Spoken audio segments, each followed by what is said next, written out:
Hey friends, good morning. It's great to be back with you. We are completing our series on the book of Philippians this morning. So I invite you in a Bible or via a Bible app to turn to Philippians 4. Philippians 4, we'll be reading verses 10 through 13. Now, just keep it open right there for a second. So we've been working our way through Philippians, and we've been hearing Paul teach the Philippians about Jesus and what he's done for them. We've heard him encourage them and how to grow in faith. And now we're at the very end of the letter when he gets a little more personal. The whole reason that he wrote to the Philippians is because they were kind to him. This was a small little church. He was in prison in Rome, far away from them. They took a collection to send to him in Rome. Because when you were in a Roman prison, you didn't get food, you didn't have blankets, you didn't get clothes unless someone from outside of the prison brought them to you. And so Paul is writing back to this little church, this poor church that gave him a generous collection. That's the whole reason for the letter. And so we pick it up here at the end of the letter where he is once again thanking them for their gift and also teaching them even more about who Jesus is. So we pick it up. Paul writes this: I rejoiced greatly in the Lord that at last you renewed your concern for me. Indeed, you were concerned, but you had no opportunity to show it. I'm not saying this because I'm in need, for I have learned to be content whatever the circumstances.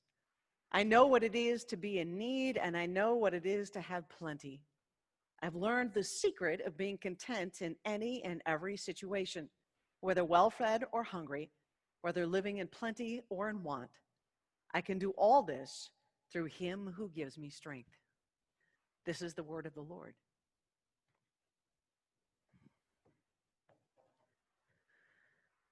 I don't know what it is about 3 a.m., but that seems to be the time to worry. Am I right?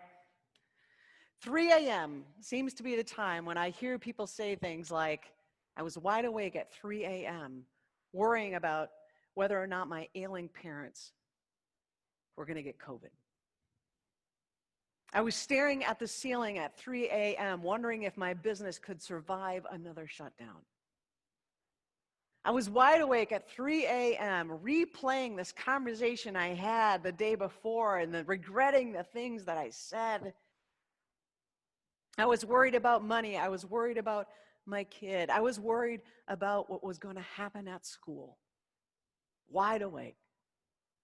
What we are not feeling at 3 a.m. is contentment. Unless we have just nursed a baby and that baby has blissfully fallen back to sleep, we are not content at 3 a.m. And I think we are particularly not content here in 2020. There are a lot of things that make us discontent. And so we hear these words from Paul: I've learned the secret of being content in all things. I can do all things through him who strengthens me. And if we're honest, that doesn't set super great right now. It doesn't set real well with us.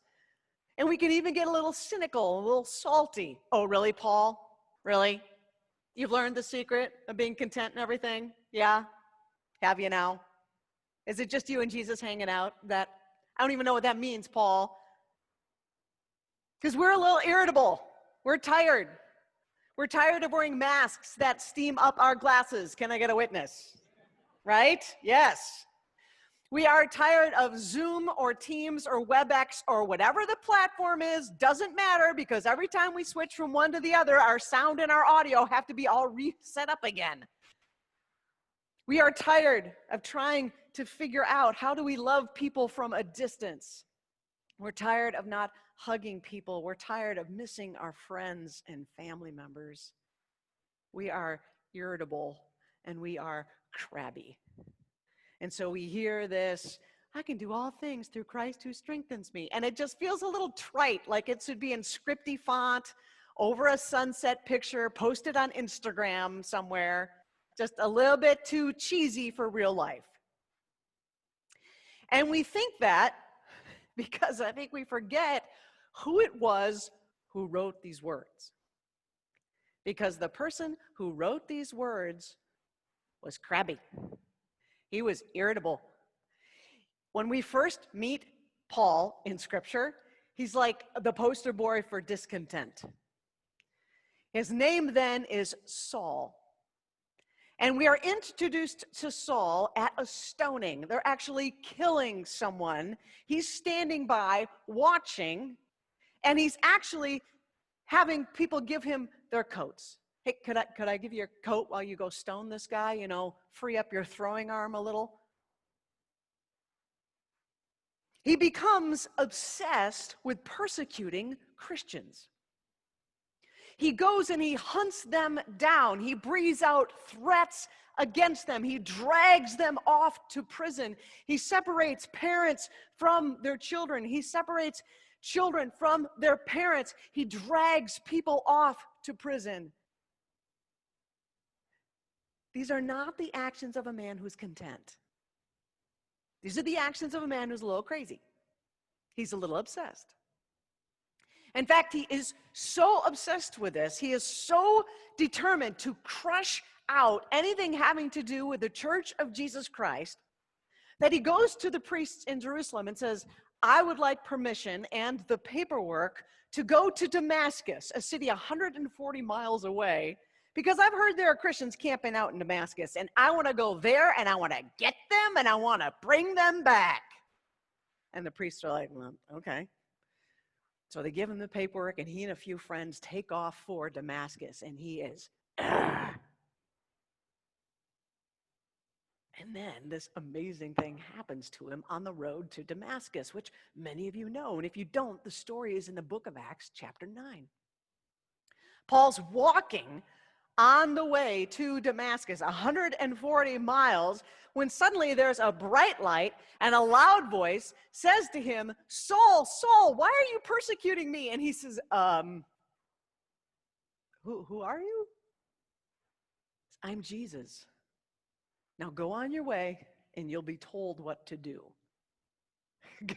Like, here's the guy who's telling everybody else what to do, and Jesus is like, you just go on your way and I'll tell you what to do. I'll tell you what's next. So we have this person who's been obsessed and irritable and discontent and agitated and wanting to crush out the Church of Jesus Christ. And then he's blind for 3 days in the city of Damascus. 3 days for him to sit there in the darkness and think about what has just happened. And if Jesus is real, if he's really the Messiah, if the resurrection actually happened, everything in his life has changed. And so Ananias, a Christian from Damascus, Jesus says, you go and you pray over Paul. And Ananias was like, oh, really? Because he's not nice. Jesus is like, no, go pray over him and tell him all that he's going to suffer for my name. Ananias goes, prays over Paul. Paul gets his sight back. And the first thing he does is he gets baptized. He gets baptized. He goes all in for Jesus. And then he goes and he begins to preach and to teach and to spread the news. And just as he was as discontent and irritable and upset, he becomes this nutty, beautiful, passionate person for Jesus. And the energy gets shifted 180 degrees, and he's just all about Jesus. He goes into the synagogues. People are scared of him, and he's still preaching about Jesus. And as he goes through his life, he suffers. He gets beaten a lot. He gets put in prison a lot. He gets shipwrecked a few times. He is bitten by a snake, you guys. I mean, bad stuff happens to Paul. So when he writes to the Philippians at the very end of his life, and he says to them, I've learned the secret of being content, it's because he's had so many instances in his life when he wasn't content. He had to learn how to be content when he wasn't content. We don't get to learn how to be content when life is great. It's like you don't have to learn how to eat a hamburger while you're eating the hamburger. Like, you do it. It's like while life is good, who needs to learn how to be content? It's when life is hard And we have to learn how to be content. And so when Paul, Mr. Discontent, who has suffered so much, says to the Philippian church, I've learned the secret of being content, they all lean in because they need to know. Because as we've seen through the previous chapters, they're going through some hard times. They're suffering losses for the sake of Christ. So they lean in to figure out, what is it? What is the secret? And we lean in too, because we want to know. We want to know what the secret is to true contentment. Because contentment is not passivity. Contentment is not saying, well, crap happens, whatever. That's not contentment. Contentment is not putting your hands down in the fight against injustice. That's not what contentment is. It's not passivity. It's not holding back. It's not saying whatever. That's not contentment. Contentment, Paul says, is knowing that I can do all things through the one who strengthens me. Now, this word, through the one who strengthens me, in Greek, it's just one big fat word. Through the one who strengthens me. The one who infuses me with strength. There's energy and movement in this. Like Jesus is actively infusing me with strength. Now, we have products in our world today that supposedly infuse us with strength. Have you seen the commercials for 5-Hour Energy? Right? Just take this little bottle, shoot up 5 hours of energy infused with strength. You can go, you can write that report, you can do the work that needs to be done. Go, go, go. I had a student who said, yeah, I tried that 5-Hour Energy and all I got was a really bad headache. We're given it, this is going to infuse you with strength. We even kind of joke like coffee infuses me with strength. For a time, maybe, but not really. And every product we try to rely on here to say this will get me through today has a time limit, has a shelf life, and can give us bad headaches. That's not what Paul's talking about. He's not like, Jesus is like a 5-hour energy drink. No, that's not what he's saying. He's saying, that's tweetable, Jesus is not like a 5-hour energy drink. He's saying, Jesus knows us. Jesus has been where we are, and he will give us exactly what we need for this day. So when we ordained elders and deacons, we prayed together the Lord's Prayer. And there's this line tucked in that Jesus wanted his disciples to pray. That's us. Give us this day our daily bread. Daily bread. Not give us today groceries for the week. Give us today daily bread. And when Jesus is teaching this to his disciples, it's an echo from the Old Testament story where God gave bread to the Israelites every day, manna in the wilderness, just enough for that day. And so when Paul talks about Jesus now infusing him with strength, it's that idea. He is going to help me endure what I am dealing with today. Jesus can give me the strength to endure what I have to deal with today. Whether that's being well-fed, whether that's being hungry, Jesus will give me what I need right now, today. And one of the ways in which Jesus does this is through the Philippians. It's the Philippians who have given Paul food and blankets and what he needed. One of the best ways Jesus infuses us with strength is through our friends and through our community. Sometimes I'll have a student who will come to my office and will be talking about something that they're struggling with, and I'll ask, well, what do your friends say? And they may say, well, in fact, they say too often, I haven't told my friends. I say, why haven't you told your friends? They're calling right now. Why haven't you told your friends? And they'll say this, I don't want to be a burden to them. And can I just say, that is crap. That is crap. If you have someone you love who's going through a hard time and they don't tell you about it, that's hurtful because we want to be there for them. We want to lean in for them. I have a friend who is down with COVID, like hardcore. He is sick, sick, sick. So he texted me, and his wife is also sick, sick, sick. Texted me, they have 2 young adult boys living in their house, their children. And he said, I hate to ask you this, but if something happens, could you help out with Ben and Ethan? And I was like, you hate to ask me this? Like, yes, ask me this. I want to do this for you. This is what friendship is about. It's about mutuality and leaning on each other and moving toward each other. That's one of the best ways Jesus uses to infuse us with strength to get us through what we need to get through today. Now, for those of you who've been ordained as elders and deacons, for those of you who are serving as leaders in the church, one of your great joys is that you get to infuse other people with strength. Jesus gets to use you to pour his strength into others.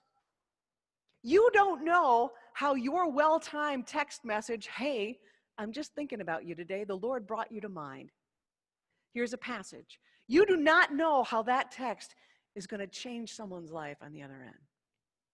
But that's the kind of stuff that Jesus does all the time. The well-timed text message, the little gift card in the mail that says, I'm thinking about you, I'm caring for you. This is one of the key ways Jesus infuses us with strength. So if you've got something that's burdening you, tell a friend. The whole reason we have Philippians is because the Philippians were a burden to Paul, and Paul was a burden to the Philippians. This is friendship. We lean on each other, and this is one of the great ways Jesus infuses us with strength. So when Paul says, I've learned the secret of being content, he says, I can do all things through this one who strengthens me. There's not a self-reliance. You see, the Stoics in this time said, I can do all things through me who strengthens me. They were the permanent 3-year-olds in Greek philosophy. I do it myself. Paul's like, no, no, no. I can do all things not because of myself. I do it because Jesus infuses me with strength. He gives me each day what I need. So one of our invitations as we close out this letter is to think about how is Jesus infusing us with strength right now? Maybe there was somebody who made you a mask in your favorite color. Maybe there's someone who brought you Starbucks, socially distanced, set it on your step. Maybe there's someone who called you and said, hey, I've been exposed. I don't know where things are at right now. I know we were going to get together. I love you so much that I'm going to say, no, I don't want to see you. Maybe it's a line in a song that we sang this morning that you really needed to hear. Jesus infuses us with strength.